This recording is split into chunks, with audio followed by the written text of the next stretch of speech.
기도하겠습니다.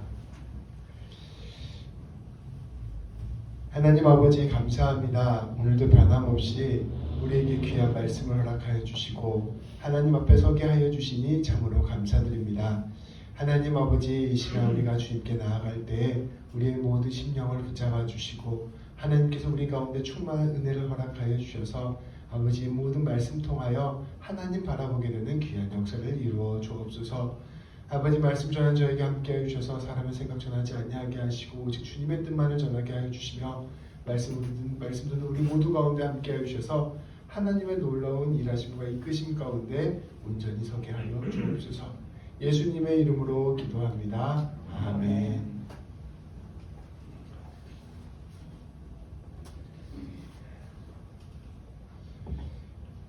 우리가 교회를 다니다 보면 자연스럽게 하나님, 예수님, 성령님에 관하여 듣게 됩니다. 또 여호와라는 이름도 듣게 되고 주님이라는 고백도 듣게 됩니다. 이렇게 이름들이 많다 보니까 교회에 신이 많은 것 아닌가 하는 생각도 들게 되고 하나님을 이렇게 많은 이름으로 부르는 것은 아닌가 하는 생각도 들게 됩니다. 우리 대부분은 그러려니 하고 익숙해지게 되는 것입니다. 그래서 잠깐 이 이름들을 정리해 보려고 합니다. 이렇게 보시면 하나님, 예수님, 성령님 이 세 분이 우리가 믿는 하나님입니다. 먼저 우리는 첫 번째로 하나님에 관하여 믿습니다. 이 하나님은 온 세상을 창조하시고 지금도 우리를 다스리시는 하나님입니다. 우리가 하나님 할 때 보통 이 하나님을 이야기하는 것이죠. 이 하나님을 구약의 유대인들은 여호와라고 불렀습니다. 또 학자에 따라서는 야훼라고 부르기도 합니다. 여호와라는 말은 사실은 만들어낸 말이에요. 나는 스스로 있는 자다라고 하나님께서 자기를 소개해 주셨는데 이 나는 스스로 있는 자가 영어로 I am who I am 이렇게 있는데 이것의 히브리어의 자음을 딴 다음에 주님이라는 말이 히브리어로 아도나이라는 말인데 이 아도나이의 모음을 따서 합친 말이 바로 여호와라는 말입니다. 그래서 여호와라고 부르기도 하고 그것을 야훼라고 부르기도 하고 이렇게 하나님을 이름을 이렇게 불렀던 것입니다.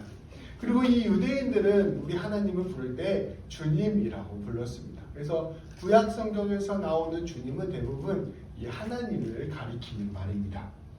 그런데 이 하나님께서 우리를 구원하시기 위해서 예수님을 이 땅에 보내주셨습니다. 지금부터 대략 2020년 이전에 우리 하나님 예수님께서 이 땅 가운데 태어나신 것입니다. 예수님은 우리와 하나님 사이의 관계를 회복하는 일을 하셨습니다. 예수님께서는 이것을 위하여 십자가에서 죽으셨지만 3일 만에 부활하셨습니다. 부활하신 예수님을 만나본 제자들은 그때부터 예수님을 하나님이라 고백하기 시작하였습니다. 교회는 훗날 이것을 정리해서 예수님을 완전한 하나님이요 완전한 사람이라고 고백하기 시작하였습니다. 또한 예수님을 믿는 사람들은 우리 예수님을 이전에 하나님을 부르던 호칭 주님이라는 이름으로 부르기 시작하였습니다. 그래서 우리 예수님 믿는 사람들이 주님이라고 부르면 대부분 예수님을 가리키는 말입니다. 그런데 이 예수님께서 부활하신 뒤에 40일이 지나고 승천하셨습니다. 말씀은 이 예수님께서 하나님 오른편에 앉아 계시다고 선포합니다. 먼 우주가 아니라 이 세계를 초월한 하늘, 그 하늘에 앉아 있는 것입니다. 예수님께서는 하늘로 올라가시기 전에 우리를 위해서 성령님을 보내주시겠다 약속하셨습니다. 이 성령님은 또 다른 인격을 가진 하나님이십니다. 이 성령님께서 하시는 일은 예수님을 믿게 하고 우리로 하여금 하나님의 백성이 되게 합니다. 날마다 우리의 신앙과 인격을 성장시키고 예수님을 닮아가게 합니다. 그래서 성경에 보면 세 분의 하나님이 나오시는 거예요. 정리하면 하나님, 예수님, 성령님 이렇게 세 분의 하나님이 성경에 나옵니다. 근데 이 세 분의 하나님은 각각의 인격을 가지고 있는데 또 한 하나님이라고 고백합니다. 그래서 아주 러프하게 얘기하면 세 분이자 한 분이시고 한 분이자 세 분이세요. 그래서 이것을 삼위일체라고 부릅니다. 그래서 이것을 학자들이 그림으로 그려놨는데 이게 되게 유명한 그림입니다. 그래서 더 파더는 하나님이고요, 더 선은 예수님이고요, 더 홀리 스피릿은 성령님입니다. 네, 하나님은 성령님이 아니고 성령님은 예수님이 아니고 예수님은 하나님이 아닙니다. 네, 하나님은 성부 하나님은 하나님이시고 예수님도 하나님이시고 성령님도 하나님이십니다. 그래서 굉장히 어렵지만 세 분이시자 한 분이시고 한 분이시자 세 분인 하나님을 믿는 게 우리 그리스도교 신앙의 신앙 고백입니다. 그래서 우리는 하나님, 예수님, 성령님을 우리가 함께 고백합니다. 하나님이 예수님을 보내주셨고 예수님은 성령님을 보내주셨습니다. 성령님은 우리로 하여금 예수님을 알게 하시고 예수님은 우리로 하여금 하나님을 알게 하십니다. 이 삼위일체 하나님이 서로가 서로를 알게 하시며 한 하나님을 드러내지만 또 각각의 인격이 있는 것이 바로 우리가 믿는 삼위일체 하나님입니다.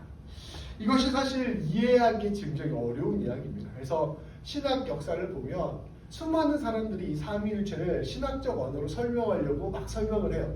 그래서 설명을 하는데 결론은, 대부분의 결론은 어떤 거냐면 이게 틀렸다는 이야기만 계속 나옵니다. 이렇게 설명하는 건 이단이다, 저렇게 설명하는 건 이단이다. 그래서 사실 삼위일체 하나님은 우리가 약간 이해하고 정확하게 알기보다는 믿음으로 받아들이는 것에 가까운 신앙 고백입니다.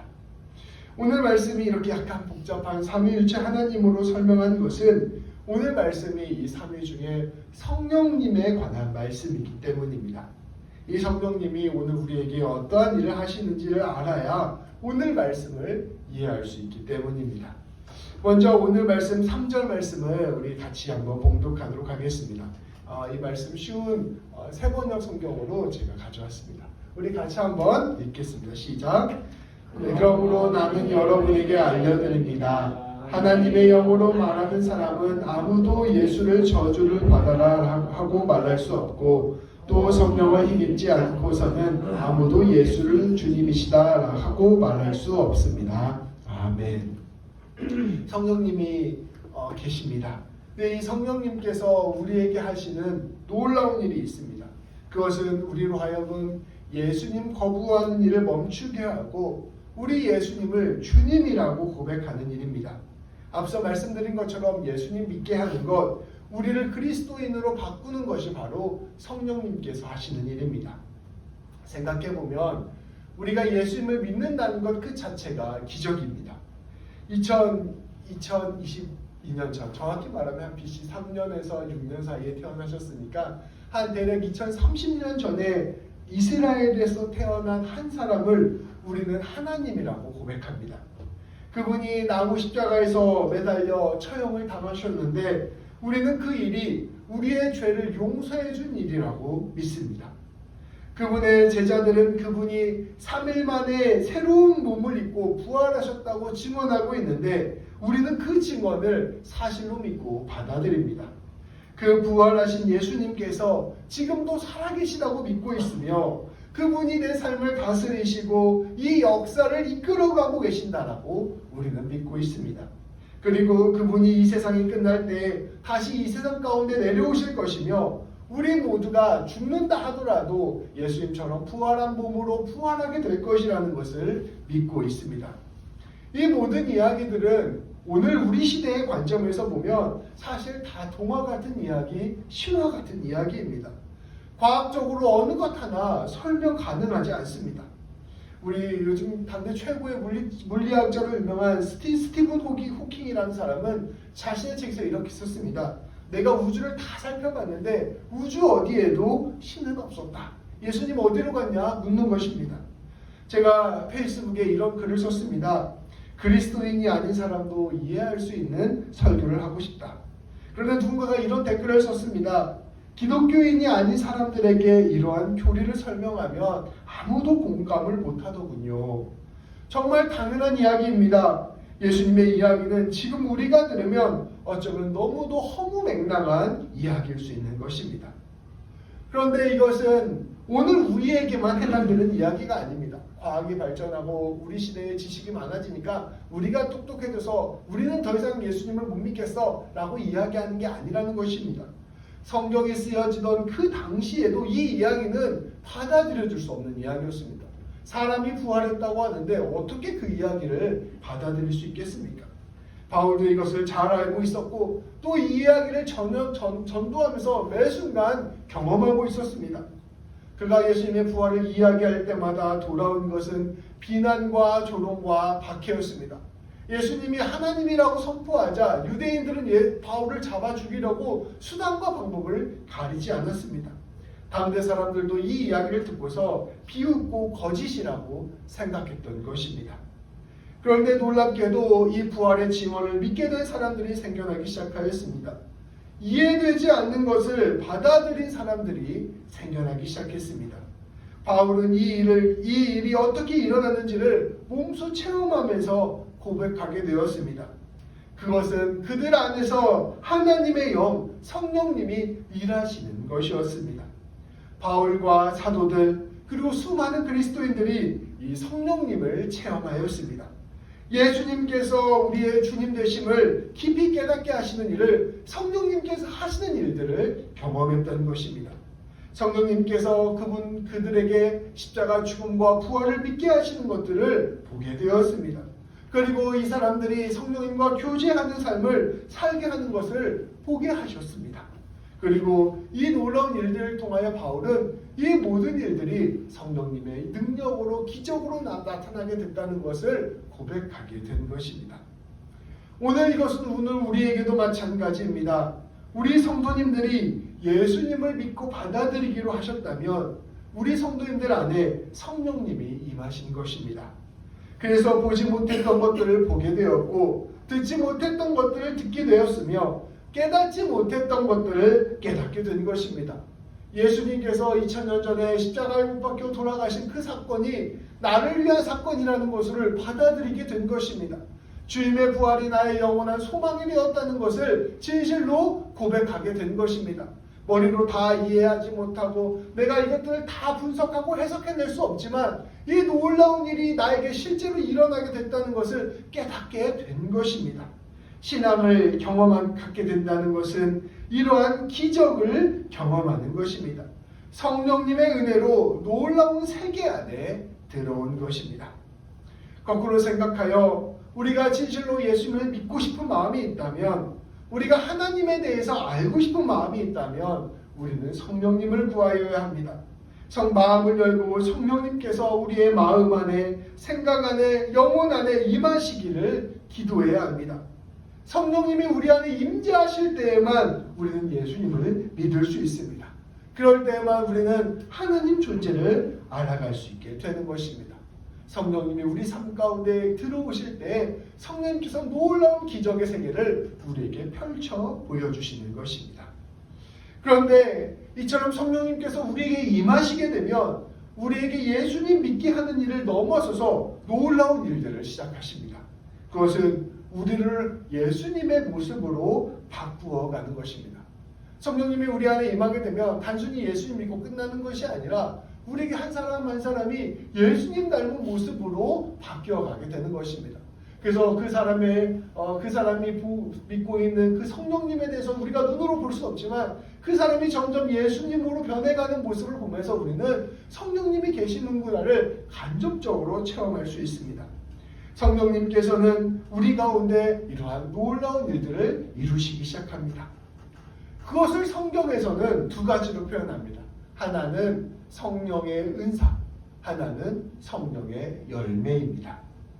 먼저 성령의 열매를 설명해 드리겠습니다. 성령의 열매라는 것은 우리 내면의 성품의 변화를 의미합니다. 예수님을 믿고 성령님이 우리 안에 임재하게 되시면 그 성령님이 우리 안에서 우리를 바꾸어 가시는데 우리의 인격을 바꾸어 가십니다. 우리로 하여금 예수님 닮아가는 모습으로 날마다 만들어 가시는 것입니다. 갈라디아서 5장 22절과 23절 말씀에 보면 이 성령의 열매가 무엇인지를 우리에게 선포합니다. 사랑, 기쁨, 평화, 인내, 친절, 선행, 진실, 온유, 절제, 이러한 것들이 바로 성령의 열매입니다.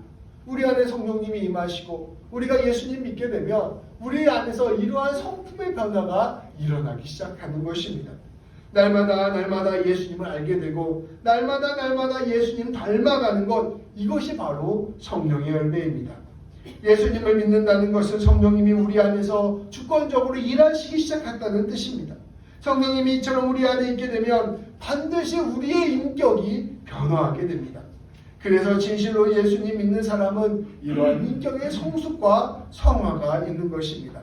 사랑하는 마음과 기뻐하는 마음과 평화를 이루어가는 마음과 인내하는 마음과 친절한 모습과 선행하는 모습과 진실된 모습과 온유한 모습, 그리고 철저하는 모습이 바로 예수님 믿는 사람의 인격의 특성인 것입니다.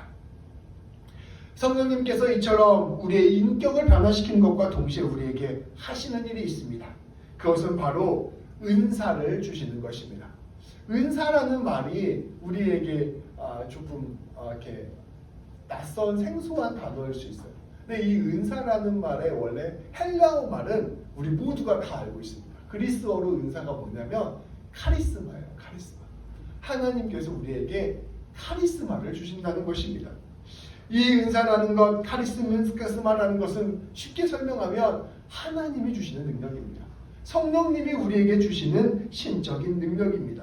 성령님께서는 우리가 하나님을 사랑하고 이웃을 사랑할 수 있도록, 또 교회를 섬기고 세상을 변화시킬 수 있도록 이러한 능력을 선물로 주시는 것입니다. 예수님께서 이 땅 가운데 오셔서 하나님 나라를 전파하시면서 수많은 하나님의 능력을 이 세상 가운데 보여주셨던 것처럼 예수님 믿는 사람은 그 삶에서 곳곳에서 하나님의 능력을 보여준다는 것입니다. 오늘 말씀 4절부터 11절까지 말씀은 그러한 능력이 어떠한 것인지를 우리에게 보여줍니다. 우리 함께 봉독하도록 하겠습니다. 한 절씩 읽을게요. 은사는 여러 가지지만 그것을 주시는 분은 같은 성령이십니다.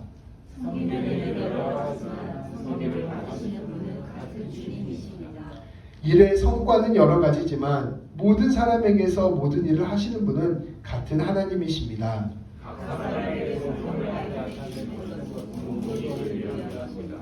자, 이제부터 은사가 뭔지가 나옵니다. 어떤 사람에게는 성령을 통하여 지혜의 말씀을 주시고 어떤 사람에게는 같은 성령을 따라 지식의 말씀을 주십니다.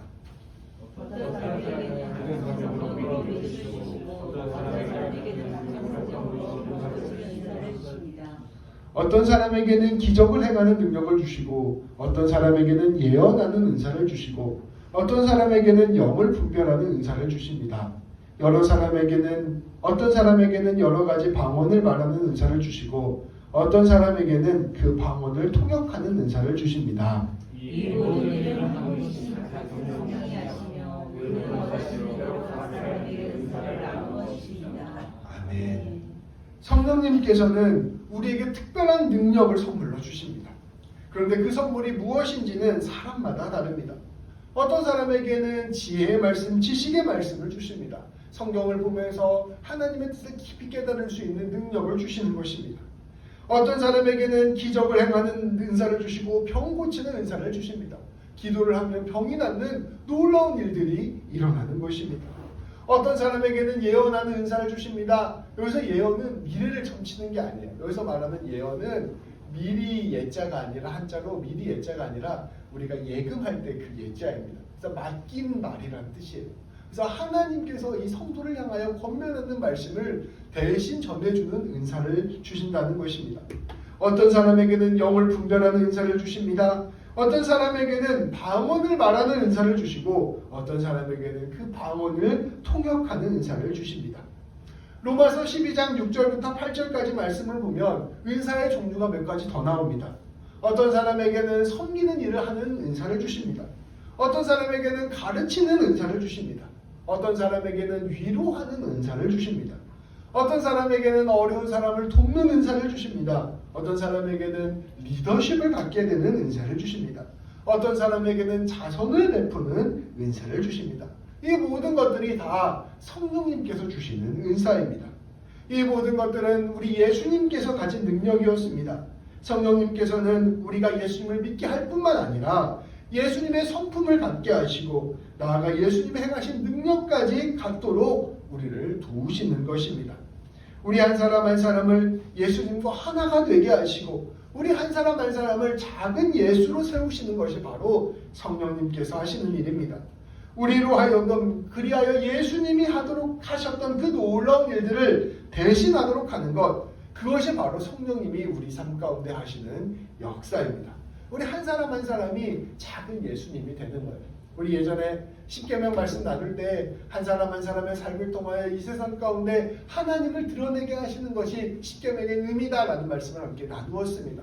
이와 마찬가지로 우리 한 사람 한 사람을 작은 예수로 세워서 이 세상 가운데 하나님을 드러내고 하나님의 나라를 선포하는 것이 바로 우리 하나님께서 성령님을 통하여 우리 가운데 하시는 일인 것입니다.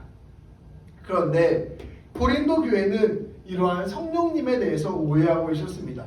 성령님의 은사를 경험하고 나서 이 은사와 기적들을 마치 자신의 영적인 능력인 양 착각했던 것입니다. 그러니까 우리가 이렇게 속된 표현으로 영빨이라고 하는데요. 이 영빨 좋다라고 하면서 마치 이 사람이 신령한 사람인 것처럼 사람들이 오해를 하고 착각을 했던 것입니다.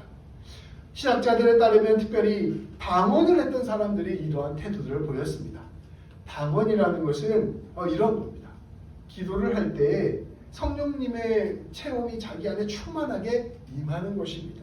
그래서 가슴이 뜨거워지고 몸이 뜨거워지고 기도에 깊은 몰입을 하게 되면서 놀라운 감격과 감동을 느끼고 또 이 성령님께서 입술을 통하여 하늘의 언어로 기도하게 하는 것입니다.